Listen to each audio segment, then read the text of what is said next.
ನಾನು ನನ್ನ ಮಾತು ಎಲ್ಲಿಂದ ಶುರು ಮಾಡಲಿ ಅಂತ ನೋಡಿದೆ. ಹಿಂದೆಲ್ಲ ಮಾತನಾಡಿದವ್ರ ಬಗ್ಗೆ ಮಾತಾಡಿಕೊಂಡು ಶುರು ಮಾಡಲೋ ಅಥವಾ ನನ್ನದೇ ಆದ ಮಾತಷ್ಟೇ ನಾನು ಆಡಲೋ ಅಂತ ಯೋಚನೆ ಮಾಡ್ತಾ ಇದ್ದೆ.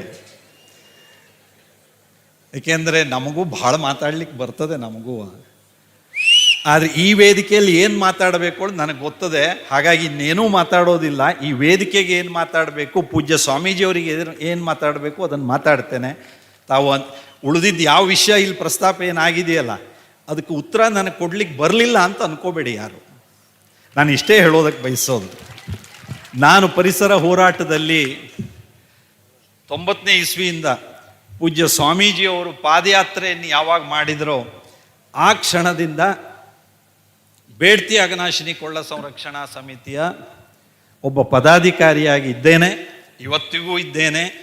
ಅವತ್ತಿಂದ ಇವತ್ತಿನ ತನಕ ನಿಮ್ಮ ಪ್ರತಿನಿಧಿಯಾಗಿ ನನ್ನ ನಿಲುವಿನಲ್ಲಿ ಯಾವ ಕ್ಷಣದಲ್ಲೂ ವ್ಯತ್ಯಾಸ ಆಗಿಲ್ಲ, ಅದು ಆಗೋದಿಲ್ಲ ಅನ್ನೋದನ್ನು ಸ್ಪಷ್ಟಪಡಿಸ್ತಾ ಇದ್ದೇನೆ. ನೀವೆಲ್ಲ ಸಾಕ್ಷಿ ಇದ್ದೀರಿ ಇದಕ್ಕೆ. ಬೇಡ್ತಿ ಅಘನಾಶಿನಿ ಕೊಳ್ಳ ಸಂರಕ್ಷಣಾ ಸಮಿತಿ ನಮ್ಮ ಜಿಲ್ಲೆಯ ಪರಿಸರದ ರಕ್ಷಣೆಯಲ್ಲಿ, ಪ್ರಕೃತಿಯ ರಕ್ಷಣೆಯಲ್ಲಿ, ನಮ್ಮ ಜಿಲ್ಲೆಯ ಆಗುಹೋಗುಗಳ ಹಿನ್ನೆಲೆಯಲ್ಲಿ ಯಾವೆಲ್ಲ ನಿರ್ಣಯಗಳನ್ನು ತೆಗೆದುಕೊಳ್ಳುತ್ತೋ ಅದಕ್ಕೆ ನಾನು ಬದ್ಧ ಅನ್ನುವಂಥ ಮಾತು ಹೇಳಿದ್ದೇನೆ.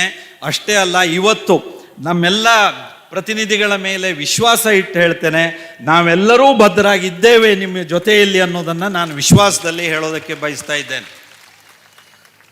ಬಂಧುಗಳೇ, ಇವತ್ತು ಸಮಾವೇಶ ಬಹಳ ಸೂಕ್ಷ್ಮವಾದಂಥ ಜವಾಬ್ದಾರಿಯುತವಾದ ಸಮಾವೇಶ. ನಾವೆಲ್ಲರೂ ದೇಶದ ಉದ್ದಗಲದ ಪರಿಸ್ಥಿತಿಗಳನ್ನು ನೋಡಿದ್ದೇವೆ. ನಾನು ಬಹಳ ವಿವರಕ್ಕೆ ಹೋಗೋದಿಲ್ಲ, ಸಮಯನೂ ಕಡಿಮೆ ಇದೆ.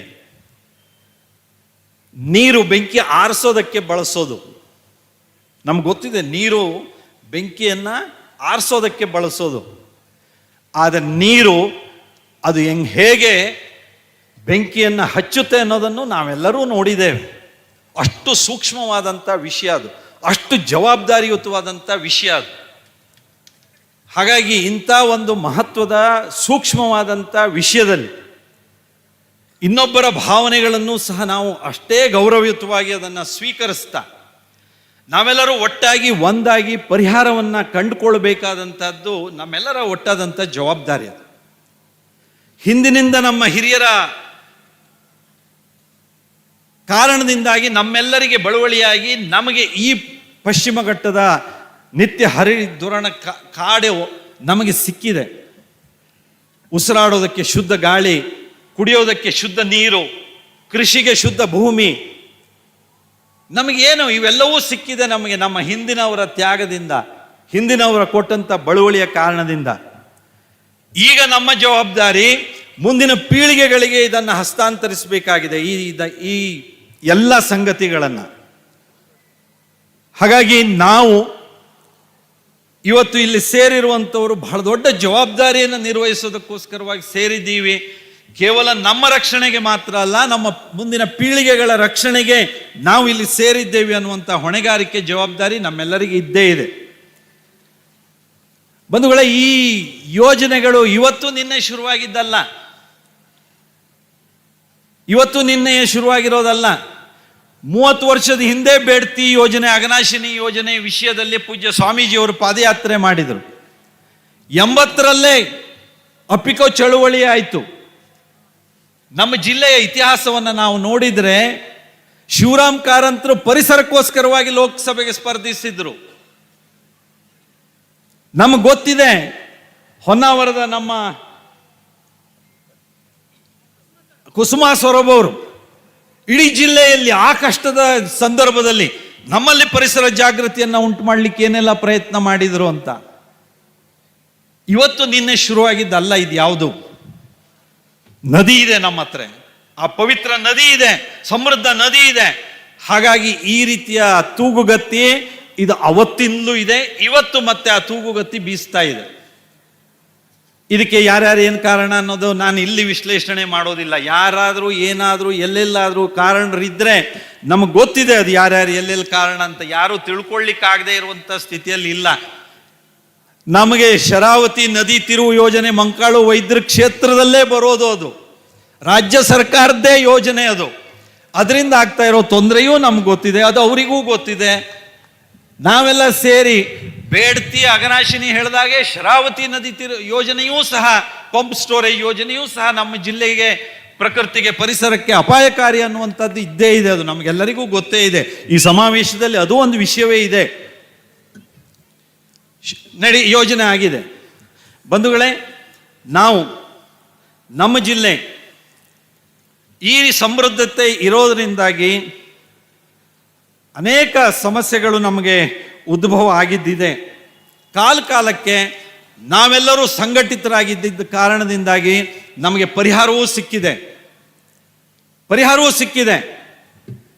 ನಾನು ಕೈಗ ಯಾವಾಗ ಮತ್ತೆ ಶುರುವಾಯಿತು ಅನ್ನೋದನ್ನು ಹೇಳೋದಿಲ್ಲ. ಇವತ್ತು 5-6 ಹೇಳುವಾಗ ಹಿಂದೆ ಯಾವಾಗ ಶುರುವಾಯಿತು ಅನ್ನೋದನ್ನು ನಾನು ಉಲ್ಲೇಖಿಸೋದಿಲ್ಲ.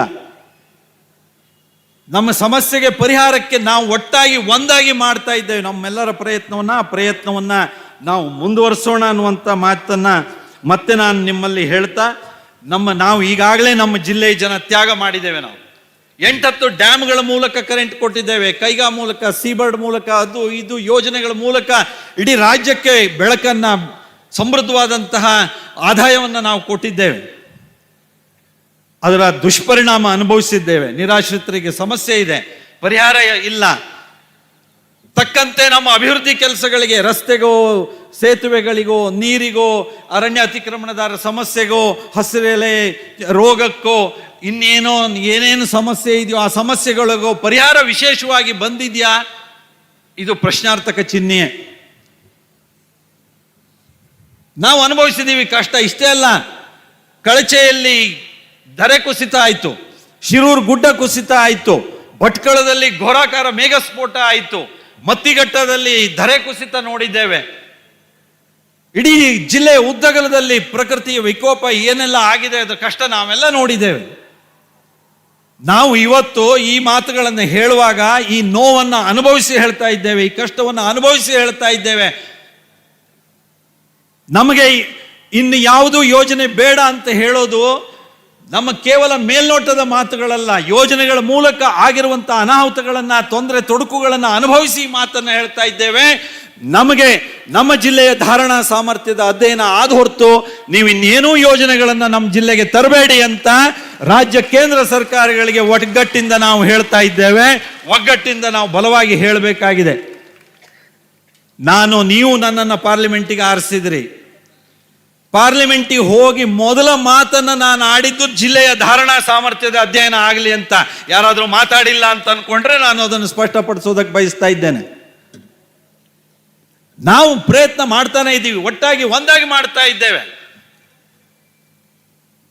ಪೂಜ್ಯ ಸ್ವಾಮೀಜಿಯವರ ಆದೇಶದಂತೆ ನಾವು ಎಲ್ಲರೂ ಜೊತೆ ಸೇರಿ, ನಮ್ಮ ನಿಯೋಗದಲ್ಲಿ ಹೆಬ್ಬಾರವರಿದ್ರು, ಭೀಮಣ್ಣ ನಾಯ್ಕರವರಿದ್ರು, ಶಾಂತಾರಾಮ್ ಸಿದ್ದಿ ಅವರಿದ್ರು. ಅವತ್ತು ವೈದ್ಯರಿಗೆ ಬೇರೆ ಏನೋ ತೊಂದರೆ ಆಯಿತು, ಅವ್ರು ಬರಲಿಲ್ಲ. ಆದರೆ ಉಳಿದವರೆಲ್ಲ ನಾವೆಲ್ಲ ಸೇರಿ ಮುಖ್ಯಮಂತ್ರಿಗಳನ್ನು ಭೇಟಿ ಮಾಡಿ ಧಾರಣಾ ಸಾಮರ್ಥ್ಯದ ಅಧ್ಯಯನ ಮಾಡಿ, DPRಗೆ ಒಪ್ಪಿಗೆ ಕೊಡಬೇಡಿ, ನಿಮ್ಮ ಹತ್ರ ಅನುಮತಿ ಕೇಳಿದ್ದಾರೆ, ನೀವು ಕೊಡಬೇಡಿ ಒಪ್ಪಿಗೆ ಅಂತೆಲ್ಲ ಹೇಳಿ ಬಂದ್ವಿ. ನಾವು ಮುಂದೆ ಹೋಗಿದೆ ಒಂದು ಹೆಜ್ಜೆ ಈಗ DPR ಸ್ಟೇಜಿಗೆ. ನಾನು ಇವತ್ತು ಹೇಳ್ತೇನೆ, ಬೆಂಗಳೂರಲ್ಲಿ ವಿಜ್ಞಾನಿಗಳ ಒಂದು ಸಮ್ಮೇಳನ ಆಯಿತು ಪೂಜ್ಯ ಸ್ವಾಮೀಜಿಯವರ ಅಧ್ಯಕ್ಷತೆಯಲ್ಲಿ. ಆ ಸಮ್ಮೇಳನದಲ್ಲಿ ತಜ್ಞರು, ವಿಜ್ಞಾನಿಗಳು ಬಂದಿದ್ರು. ಅವರು ಈ ಯೋಜನೆ ಬಗ್ಗೆ ಏನಾಗಬೇಕು ಏನಿಲ್ಲ ಇತ್ಯಾದಿಗಳನ್ನೆಲ್ಲ ಹೇಳಿದಾಗ ನನಗೆ ಅಲ್ಲಿಯ ವಿಜ್ಞಾನಿಗಳು, ಶ್ರೀಯುತ ರಾಮಚಂದ್ರ ಅವ್ರನ್ನ ಒಳಗೊಂಡಂತೆ ಅನೇಕರು ಮನವಿಯನ್ನು ಕೊಟ್ಟರು. ಇದು ನೀವು ಕೇಂದ್ರ ಸರ್ಕಾರದಲ್ಲಿ ಇದು ಕೊಡಬೇಕು ಅಂತ. ನಾನು ನೆಕ್ಸ್ಟ್ ಡೇ 7ನೇ ತಾರೀಕು ಆಗಿರೋದು, 8ನೇ ತಾರೀಕು ಅಥವಾ 9 ಇರಬೇಕು, ದೆಹಲಿಗೆ ಪಾರ್ಲಿಮೆಂಟ್ ಅಧಿವೇಶನಕ್ಕೆ ನಾನು ಹೋದಾಗ CR ಪಾಟೀಲ್ ಅವರನ್ನ ಭೇಟಿ ಮಾಡಿ ಆ ಮನವಿಯನ್ನು ಕೊಟ್ಟು, ಆ ಮನವಿಗೆ ಉತ್ತರ ಬಂದಿದೆ.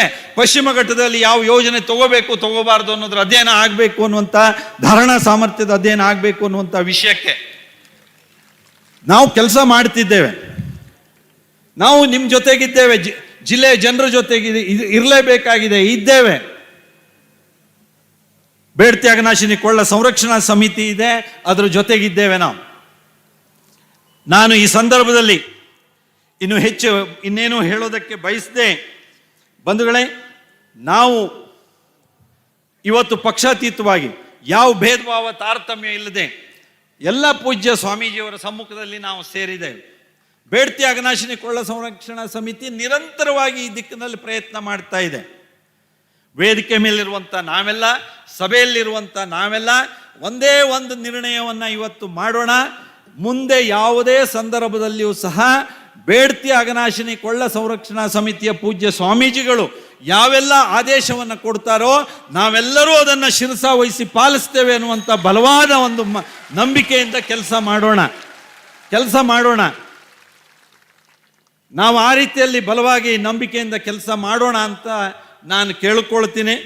ನಾನು ಈ ಒಂದು ವಿಶೇಷವಾಗಿ ನಮ್ಮ ಇವತ್ತಿನ ಈ ಶಿರಸಿಯ ಈ ಸಭೆಯನ್ನು ನೋಡಿದರೆ ಯಾರಾದರೂ ಈ ಯೋಜನೆಗಳನ್ನು ಮಾಡಬೇಕು ಅಂತ ಯೋಚಿಸ್ತಾ ಇರೋರು ಎಲ್ಲೇ ಇದ್ದರೂ ಬೇಡಪ್ಪ, ಉತ್ತರ ಕನ್ನಡ ಜಿಲ್ಲೆ ಈ ಯೋಜನೆ ತಗೊಳ್ಳೋದು ಬೇಡ ಅನ್ನುವಂಥ ಸಂದೇಶವನ್ನು ನೀವು ಇವತ್ತು ಕೊಟ್ಟಿದ್ದೀರಿ. ನೀವು ಇವತ್ತು ಸಂದೇಶವನ್ನು ಸ್ಪಷ್ಟವಾಗಿ ಕೊಟ್ಟಿದ್ದೀರಿ. ಇಷ್ಟು ದೊಡ್ಡ ಸಂಖ್ಯೆಯಲ್ಲಿ ಸ್ವಯಂ ಪ್ರೇರಣೆಯಿಂದ ನೀವು ಇಲ್ಲಿ ಸೇರಿ ನಮ್ಮ ಜಿಲ್ಲೆಯ ಈ ಪ್ರಕೃತಿಯನ್ನು, ಪರಿಸರವನ್ನು ಉಳಿಸಬೇಕು, ಭವಿಷ್ಯದ ಜನಾಂಗದ ಜವಾಬ್ದಾರಿಯನ್ನು ನಾವು ನಿರ್ವಹಿಸಬೇಕು ಅನ್ನುವಂಥಕ್ಕೋಸ್ಕರವಾಗಿ ಸ್ವಯಂ ಪ್ರೇರಣೆಯಿಂದ ಪೂಜ್ಯ ಸ್ವಾಮೀಜಿಗಳ ಅಪೇಕ್ಷೆಗಳಂತೆ ನಾವಿಲ್ಲಿ ಸೇರಿದ್ದೇವೆ. ಈ ಒಗ್ಗಟ್ಟನ್ನು ಕಾಯ್ಕೊಳ್ಳೋಣ. ನಾವು ಒಗ್ಗಟ್ಟಿನಲ್ಲೇ ಶಕ್ತಿ ಇರೋದು ನಮಗೆ ಗೊತ್ತಿದೆ.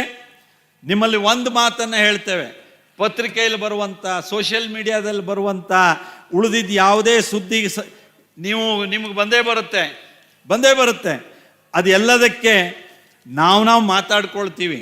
ಆದರೆ ಅಂತಿಮವಾಗಿ ಪೂಜ್ಯ ಸ್ವಾಮೀಜಿಯವರು ಏನು ಹೇಳ್ತಾರೋ ಅದನ್ನೇ ನಾವು ಕೇಳ್ತೀವಿ ಅನ್ನೋದು ಮಾತ್ರ ನಿಮ್ಮ ನಂಬಿಕೆ ಇರಲಿ.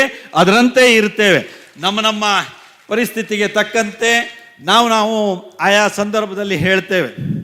ಹೆಚ್ಚು ರಾಜಕೀಯ ವಿಷಯವನ್ನು ನಾನು ತರೋದಕ್ಕೆ ಬಯಸಿರಲಿಲ್ಲ ಮತ್ತು ಬಯಸೋದು ಇಲ್ಲ.